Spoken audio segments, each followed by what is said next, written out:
A reunião familiar dos Ventura acontecia todo ano na casa do meu irmão mais velho em São Paulo. Este ano pareceu diferente no momento em que entrei pela porta. As saudações calorosas de sempre foram substituídas por olhares desconfortáveis e conversas sussurradas que paravam quando eu entrava na sala. Minha irmã Sabina estava à cabeceira da mesa de jantar, cercada pelos nossos pais, 2 irmãos, tias, tios e vários primos. Ela tinha papéis espalhados à sua frente e todos se inclinavam, assentindo enquanto ela apontava para diferentes documentos. "Ah, Mirella", disse Sabina quando finalmente me notou. "Não tínhamos certeza se você realmente apareceria." "Claro que vim", respondi, colocando o vinho que trouxe sobre a mesa. "É a reunião familiar." Papai mal ergueu os olhos dos papéis. Mamãe me deu um sorriso apertado que não chegou aos olhos. Meu irmão mais novo, Theo, fingia estar intensamente focado no celular. Eu sabia que algo estava por vir. Mamãe falecera 6 meses antes, após um infarto súbito. O luto ainda estava fresco, piorado pelo fato de eu ter sido a única com ela no hospital quando aconteceu. Sabina estava ocupada demais com a carreira no mercado imobiliário. Meu irmão mais velho estava fechando um negócio. Theo simplesmente não atendeu o telefone. Mas eu segurei a mão de mamãe. Ouvi suas últimas palavras. E guardei aquelas palavras para mim durante meio ano, observando e esperando. "Estamos só revisando o espólio de mamãe", continuou Sabina, com aquele tom paternalista que ela aperfeiçoara ao longo dos anos. "Os imóveis de aluguel em São Paulo precisam ser divididos." "Entendo", disse eu baixinho, sentando-me na ponta mais distante da mesa. Sabina me lançou um olhar irritado. "Na verdade, isso é assunto de família. Sabe para quem ficou envolvido." A alfinetada era clara. 5 anos atrás, eu me mudara para Porto Alegre por uma oportunidade de emprego. Aos olhos da família, sair de São Paulo significava abandoná-los. Não importava que eu ligasse para a mamãe 2 vezes por semana. Não importava que eu voasse de volta em todo feriado importante. Não importava que eu tivesse enviado dinheiro quando o negócio de papai enfrentou dificuldades. Eu cometera o pecado imperdoável de construir uma vida fora da órbita dos Ventura. "Mamãe tinha 12 imóveis de aluguel", disse meu irmão mais velho, entrando para apoiar Sabina. "Precisamos lidar com isso da forma certa." "Claro", concordei, mantendo a voz neutra. Tio Francisco pigarreou do outro lado da mesa. "Sua mãe trabalhou duro por esses imóveis. Começou com um sobrado duplex há 30 anos e construiu a partir daí." "Ela construiu", disse eu suavemente, lembrando como mamãe se orgulhava do portfólio imobiliário. Como ela economizara, consertara torneiras vazando sozinha, lidara com inquilinos difíceis às 2 da madrugada. Aqueles imóveis representavam décadas da vida dela. Sabina mexeu os papéis com importância. "Então aqui está o que decidimos. Como estou no mercado imobiliário e entendo de administração de imóveis, vou ficar com 6. Meu irmão mais velho fica com 4, já que ajudou mamãe na manutenção. Theo fica com 2. A sala ficou em silêncio. Todos evitavam cuidadosamente olhar para mim. "E quanto a Mirella?" Tia Carla finalmente perguntou. O sorriso de Sabina era afiado como uma lâmina. "Mirella foi embora. Ela fez sua escolha quando se mudou para Porto Alegre e parou de fazer parte desta família. Eu não parei de fazer parte. Eu comecei." "Você perdeu a festa de aposentadoria de papai", interrompeu Theo. "Eu estava me recuperando de uma cirurgia", respondi calmamente.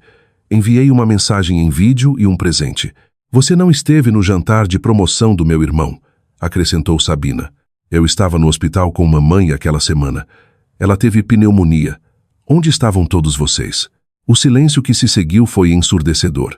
Papai finalmente falou, a voz rouca. "O que está feito, está feito. A proposta de Sabina parece justa. Ela esteve aqui. Ela fez o trabalho." Algo dentro de mim ficou muito quieto e muito frio. Era isso, o momento para o qual eu me preparara desde que me sentei naquele quarto de hospital e mamãe segurou minha mão com força surpreendente para alguém tão perto da morte. "Tudo bem", disse eu simplesmente. Sabina piscou, claramente esperando uma discussão. "Tudo bem, se é isso que a família decidiu." Eu cruzei as mãos no colo, a imagem da aceitação calma. "Ótimo", disse Sabina, embora parecesse desconfiada. "Fico feliz que você esteja sendo razoável com isso." "Eu sou sempre razoável", respondi com um pequeno sorriso. A conversa seguiu. As pessoas começaram a discutir quais imóveis iriam para quem, falando sobre renda de aluguel e valores dos imóveis. Sabina claramente fizera o dever de casa, apresentando planilhas detalhadas sobre o valor de cada prédio. Eu fiquei sentada em silêncio, bebendo água, observando o espetáculo. Então a campainha tocou. Meu irmão mais velho franziu a testa. Quem mais está vindo? Todos estão aqui. Eu convidei alguém, disse eu calmamente. Espero que não tenha problema. Os olhos de Sabina se estreitaram. Quem?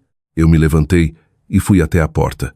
Na varanda estava o Dr. Gustavo Mendes, advogado de espólio de mamãe. Era um homem distinto, na casa dos 60 anos, com cabelos grisalhos e uma maleta que já vira dias melhores. Dr. Mendes, cumprimentei calorosamente.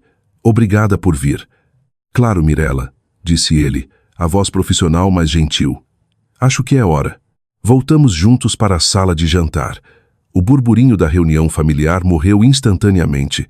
Todos, disse eu, gesticulando para o Dr. Mendes. Este é Gustavo Mendes. Ele foi advogado de espólio de mamãe por mais de 20 anos. Sabina se levantou abruptamente, a cadeira arranhando o chão. O que é isso? Nós já resolvemos tudo. Resolveram? Perguntou o Dr. Mendes suavemente, colocando a maleta sobre a mesa. Porque eu tenho alguns documentos aqui que podem mudar essa compreensão. O rosto de papai ficou pálido. Mirella, o que está acontecendo? Mamãe me pediu para esperar 6 meses, disse eu baixinho, olhando para cada membro da família. Ela quis ver o que todos vocês fariam. Como lidariam com a morte dela.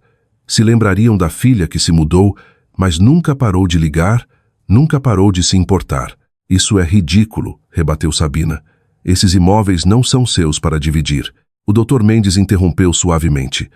Abriu a maleta e tirou uma pasta grossa. Em 2018, Dona Eleonora Ventura executou uma série de escrituras de transferência rápida, passando todos os 12 imóveis de aluguel para um trust irrevogável.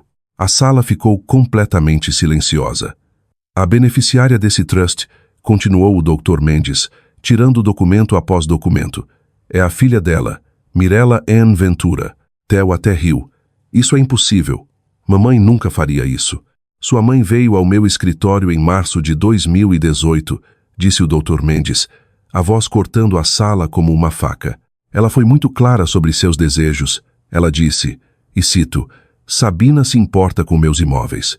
Meu irmão mais velho se importa com o que eu posso dar a ele. Theo se importa consigo mesmo, mas Mirella se importa comigo. Senti lágrimas pinicar em meus olhos, mas pisquei para afastá-las. Ainda não. Não até terminar. Isso é besteira, sibilou Sabina. Você manipulou ela. Você.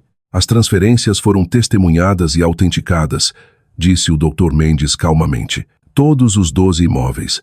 A documentação foi registrada no cartório de imóveis. Está em registro público há mais de 6 anos. Qualquer um poderia ter consultado.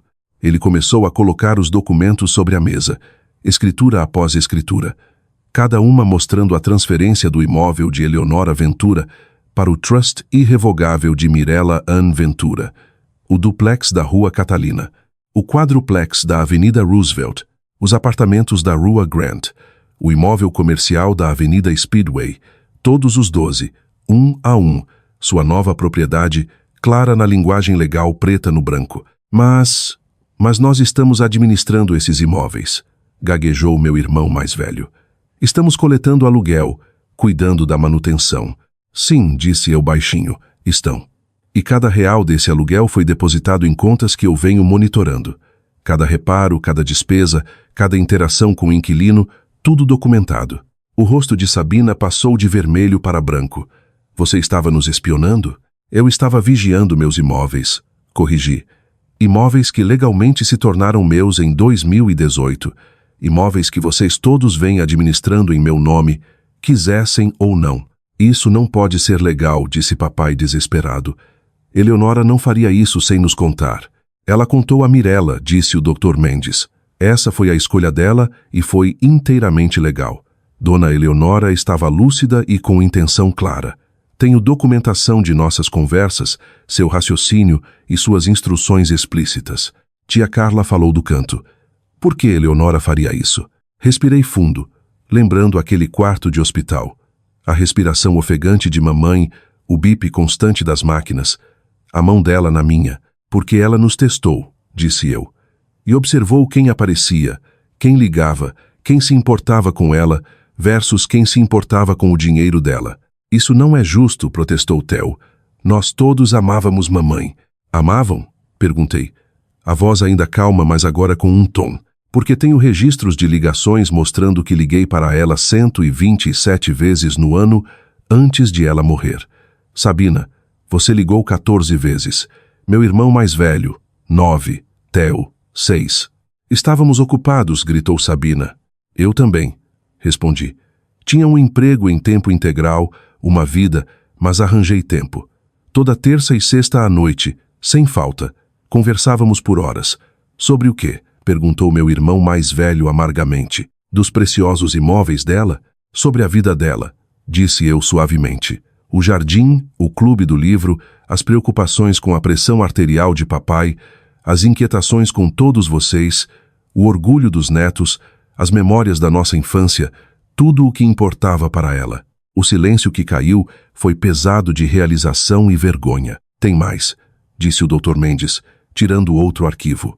A senhorita Ventura me pediu para fazer uma auditoria forense da renda de aluguel desses imóveis nos últimos 6 anos.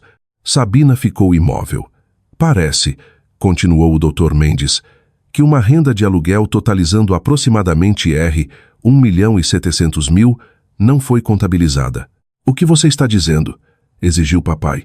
Estou dizendo que, enquanto os imóveis geravam cerca de R$ 40.000 por mês em aluguel combinado, apenas cerca de R$ 16.000 por mês eram reportados nos registros financeiros do espólio.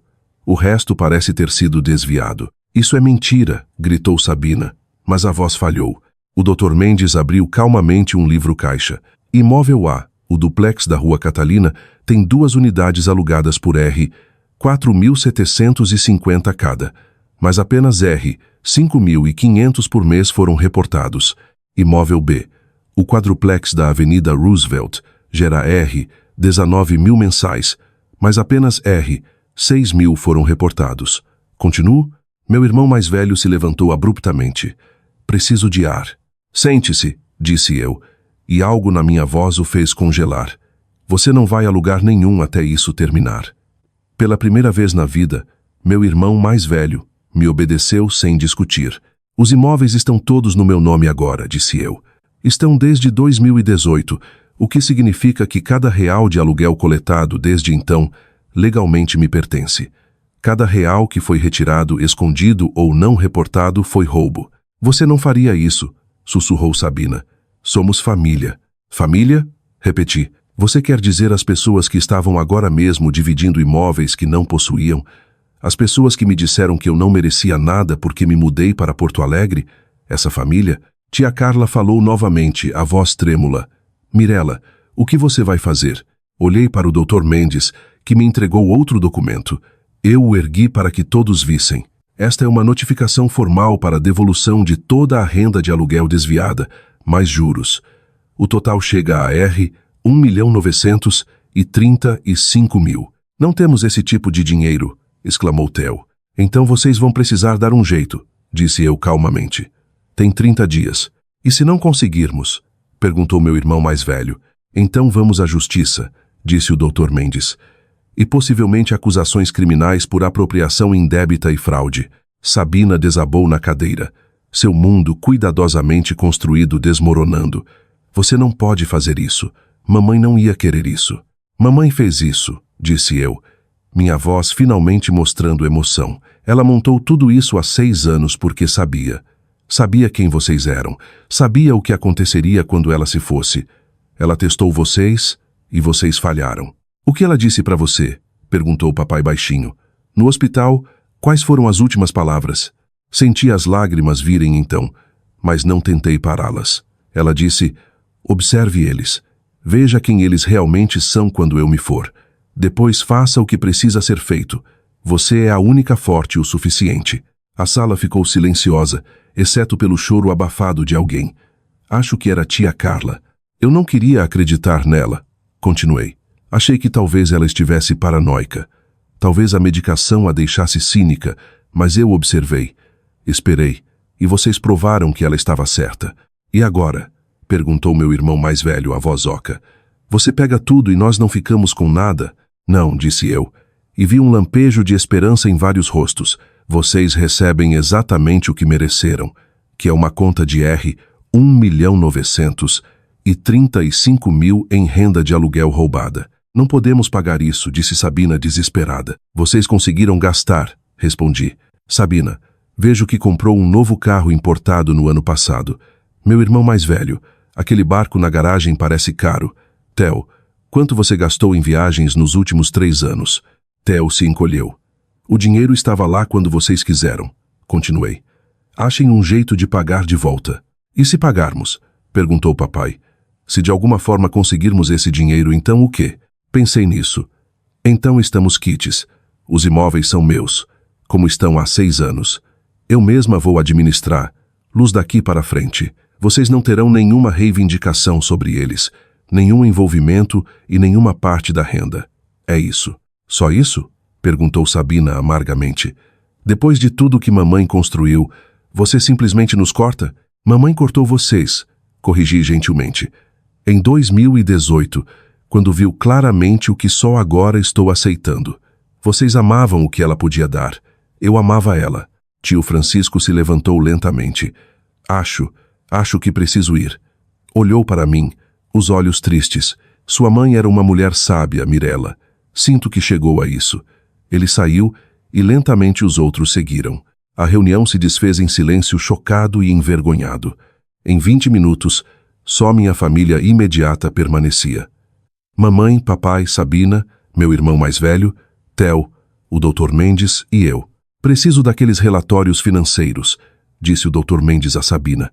Todos eles. Cada extrato bancário, cada registro de depósito, cada relatório de despesa. Vocês têm 48 horas para entregar no meu escritório. Sabina assentiu mudamente. E preciso das chaves de todos os 12 imóveis. Acrescentei imediatamente. Meu irmão mais velho tirou o chaveiro com as mãos trêmulas e começou a remover as chaves. Sabina fez o mesmo. Theo teve que ir até o carro para pegar o dele. Quando todas estavam empilhadas à minha frente, uma pequena montanha de latão e prata, senti o peso do que acabara de fazer se assentar sobre meus ombros. Podemos conversar sobre isso? Perguntou o papai. Por favor, Mirella, não façamos isso. Estamos fazendo isso, disse eu firmemente. Já está feito. Foi feito em 2018. Vocês só não sabiam. Sua mãe não ia querer esta família destruída, disse mamãe, falando pela primeira vez desde a revelação. Olhei para ela cuidadosamente. Você sabia, não é? Sobre as transferências? Ela hesitou, depois assentiu levemente. Eleonora me contou. Fez eu prometer não dizer nada. E você concordou? Papai pareceu traído. Ela estava morrendo, sussurrou mamãe. Sabia antes de qualquer um de nós. O coração dela estava falhando e ela sabia. Queria proteger Mirella. Disse que Mirella era a única que nunca pediu nada a ela. Era verdade. Em todos os meus anos, nunca pedi dinheiro à mamãe, ajuda, nada exceto seu tempo e suas histórias. Eu deveria ter dito algo, continuou mamãe, lágrimas escorrendo pelo rosto. Mas Eleonora me fez prometer. Disse que tudo se resolveria do jeito que precisava. Resolveu, disse eu baixinho. Sabina soltou uma risada amarga. Você deve estar tão orgulhosa de si mesma, jogando o jogo longo, fingindo ser a boa filha enquanto planejava tomar tudo. Eu não planejei nada, disse eu cansada. Mamãe fez essas escolhas. Eu só as honrei. E eu teria ficado contente em deixar vocês administrarem os imóveis para sempre se vocês simplesmente, se tivessem se lembrado que eu existia, se tivessem me incluído, se tivessem mostrado 30 gramas do amor e respeito que mostravam uns aos outros. Nós te amávamos, disse meu irmão mais velho. Amavam? Perguntei. Ou amavam a ideia de mim, a irmã que morava longe e não interferia, aquela que podiam esquecer até as reuniões familiares. Ninguém teve resposta. O Dr. Mendes pigarreou. Acho que cumprimos o que precisávamos hoje. Mirella, preciso me reunir com você amanhã para discutir a administração dos imóveis e o processo de recuperação financeira. Claro, disse eu. Obrigada por vir, Dr. Mendes. Ele assentiu para todos e saiu, levando a pesada atmosfera legal com ele. O que acontece agora? Perguntou Theo baixinho. Realmente, o que acontece conosco? Olhei para meu irmão mais novo. Ele sempre fora o seguidor, indo junto com o que Sabina e meu irmão mais velho decidiam. Vocês têm 30 dias para fornecer contabilidade financeira completa e devolver os fundos desviados. Depois disso, veremos. E se não conseguirmos? Pressionou Sabina. Então o Dr. Mendes vai entrar com ação civil para a recuperação dos fundos e possivelmente queixas criminais por fraude e apropriação indébita. Não é ameaça, Sabina. É só a realidade legal. Você realmente mandaria sua própria família para a prisão? Perguntou meu irmão mais velho, chocado. Vocês realmente roubaram da própria irmã, contra-argumentei. Durante 6 anos. Quase 2 milhões. Então não finjamos que eu sou a vilã aqui. Papai se levantou, parecendo mais velho do que eu jamais vira. Acho que todos devemos ir. Isso foi demais. Sim, concordei. Foi. Eles saíram um a um. Sabina não olhou para mim. Meu irmão mais velho murmurou algo baixinho. Theo parecia perdido. Papai parou na porta. Ela realmente te amava, sabe? Disse baixinho. Sua mãe. Falava de você o tempo todo. Eu sei, disse eu. Eu também a amava. Queria que tivéssemos feito melhor por você. Ele continuou, envelhecendo outra década naquele momento. Eu também, papai, disse eu suavemente. Eu também. Ele saiu. E fiquei sozinha na casa do meu irmão mais velho, com as 12 chaves dos imóveis sobre a mesa à minha frente. Peguei-as lentamente, sentindo o peso de cada uma. 12 imóveis. 12 pedaços do trabalho de vida da minha mãe. 12 testemunhos da sabedoria dela em saber quem valorizaria o que ela construiu e quem veria apenas cifrões. Meu celular vibrou. Mensagem da minha melhor amiga Sara em Porto Alegre. Como foi? Digitei de volta. Exatamente como mamãe previu. As semanas seguintes foram brutais. Sabina contratou um advogado que imediatamente tentou contestar as transferências, alegando influência indevida. Não deu em nada. A documentação do Dr. Mendes era irrefutável. Mamãe fora examinada por 2 médicos independentes antes de executar as transferências, ambos certificando sua lucidez e intenção clara. Meu irmão mais velho tentou outra abordagem, ligando repetidamente para negociar. Ofereceu comprar de volta alguns imóveis abaixo do valor de mercado. Recusei todas as vezes. Theo enviou um longo e-mail pedindo desculpas e misericórdia. Respondi simplesmente, devolva o dinheiro. Depois conversamos. Papai não disse nada. Ele e mamãe pararam de ir a eventos familiares. Soube pela tia Carla que estavam fazendo terapia de casal que a revelação abalara todo o relacionamento deles. A contabilidade financeira revelou que a situação era ainda pior do que o Dr. Mendes calculara inicialmente. O valor desviado real foi de 2.060.000 em 6 anos. Sabina fora a principal beneficiária, usando a renda de aluguel para financiar seu estilo de vida cada vez mais caro. Meu irmão mais velho pegara cerca de 1/3, usando para o barco e um timeshare no litoral. Theo recebera o menor, mas ainda beneficiado em 200.000. Nenhum deles conseguiu pagar em 30 dias. O advogado de Sabina enviou oferta de acordo por 750.000 pagos em 5 anos. Recusei. No dia 31, o Dr. Mendes entrou com ação civil pela recuperação total mais juros e custas. O total da ação agora era 2.335.000.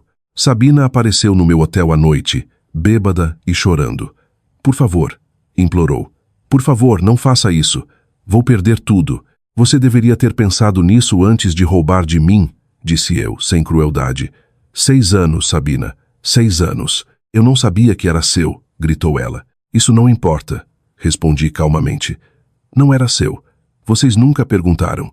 Só pegaram o que queriam, como sempre fizeram. Ela saiu xingando. Não senti nada. A ação judicial seguiu. Meu irmão mais velho e Theo tentaram negociar separadamente, oferecendo testemunhar contra Sabina em troca de penalidades reduzidas. Recusei. Todos eram igualmente culpados.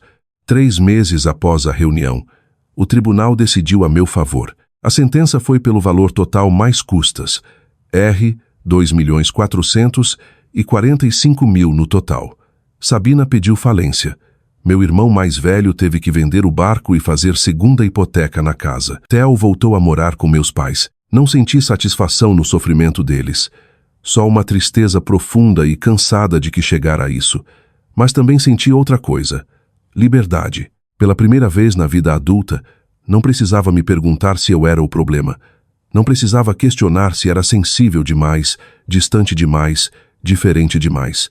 Mamãe validara tudo o que eu sentira, mas me diziam que imaginava. Contratei uma empresa de administração de imóveis para cuidar dos 12 aluguéis.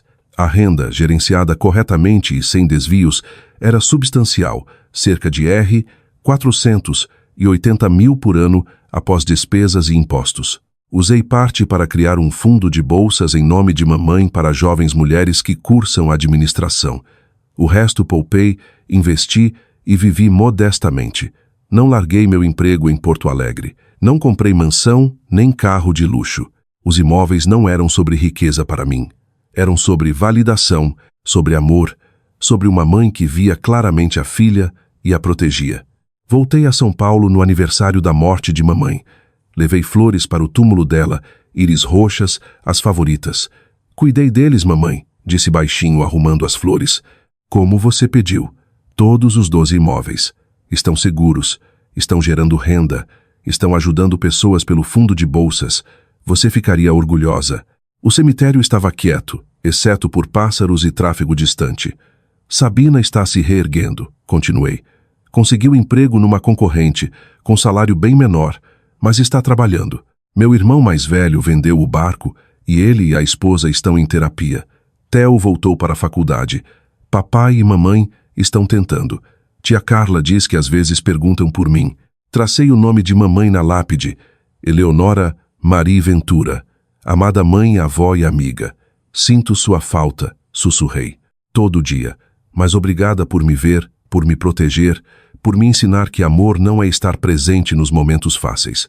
É aparecer quando é difícil, ligar toda terça e sexta mesmo cansada, se importar mais com a pessoa do que com o que ela pode dar. Uma brisa agitou as árvores, trazendo o cheiro da cidade após a chuva. Estou bem, mamãe, disse finalmente. Realmente estou. Você garantiu isso. Fiquei mais um pouco. Depois dirigi até o duplex da Rua Catalina, onde tudo começou há 30 anos. Era um prédio modesto, bem cuidado, com um pequeno jardim na frente que mamãe plantara. Sentei no carro olhando para ele e finalmente me permiti chorar. Não pela família que confrontara, mas pela mãe que me amara o suficiente para ver claramente, que me protegera mesmo além da sepultura, que soubera que um dia eu precisaria desse presente e dessa lição. Obrigada, mamãe, sussurrei. Vou cuidar deles, dos 12, assim como você cuidou de mim. As lágrimas vieram mais fortes então. Luto, alívio e vindicação misturados. Chorei pela família que poderia ter sido, pelos relacionamentos que nunca se recuperariam, pela confiança quebrada muito antes de hoje. Mas também chorei de gratidão porque mamãe me vira, realmente me vira, soubera que eu precisaria não só dos imóveis, mas da validação de que não era louca, de que não era o problema, de que meu amor fora real e retribuído, mesmo quando todos os outros me faziam duvidar. 2 anos após a reunião, recebi uma carta. Era de Sabina, escrita à mão em papel simples. Mirela, não espero que me perdoe. Nem sei se me perdoo, mas queria que soubesse que venho fazendo terapia, trabalhando o porquê fiz o que fiz. Por que peguei dinheiro que não era meu? Por que tratei você daquele jeito? A terapeuta diz que era ciúme. Soa tão mesquinho e pequeno, mas é verdade. Você foi embora. Construiu uma vida longe de nós, longe da sombra de mamãe, e ainda era a favorita dela. Eu nunca entendi isso. Eu fiquei. Administrei os imóveis. Compareci a tudo, e ainda assim ela escolheu você. Entendo agora. Ela não escolheu você porque ficou ou foi embora. Escolheu você porque a via como pessoa, não como recurso. Você a amou, não o que ela podia dar. Queria ter entendido isso antes de ela morrer, antes de destruir nosso relacionamento, antes de tudo desmoronar. Não estou pedindo nada, nem perdão, nem relacionamento, nada. Só queria que soubesse que finalmente entendi e sinto muito. Não sinto por ter sido pega, sinto por quem eu era, quem me tornei. Cuide desses imóveis. Significavam tudo para a mamãe e claramente você significava tudo para ela também. Sabina, li a carta 3 vezes.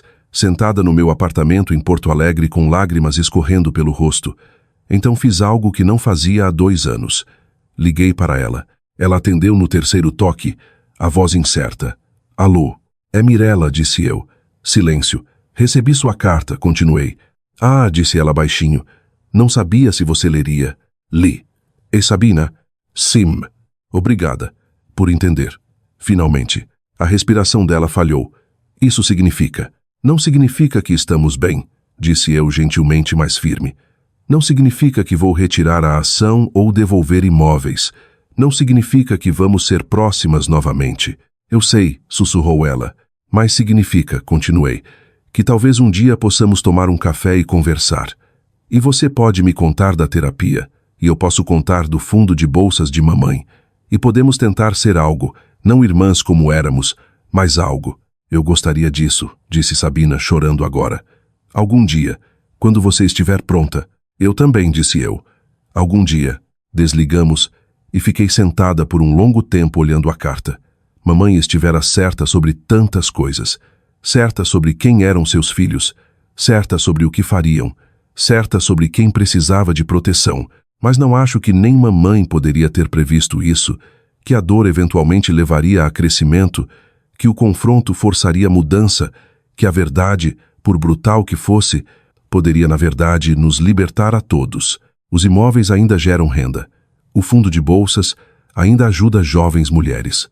A ação judicial ainda serve como lembrete legal de que ações têm consequências.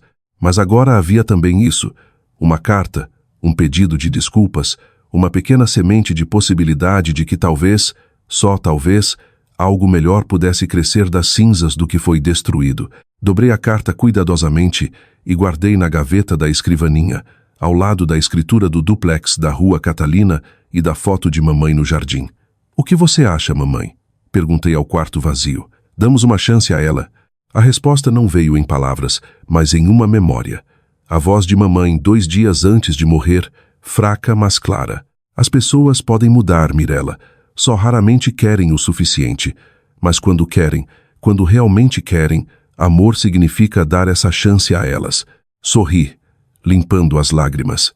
Tudo bem, mamãe. Algum dia. Vamos tentar algum dia. E pela primeira vez desde aquela reunião, desde as revelações, as ações judiciais e a dor, senti algo que estivera faltando. Esperança. Não pelo que foi, mas pelo que ainda poderia ser.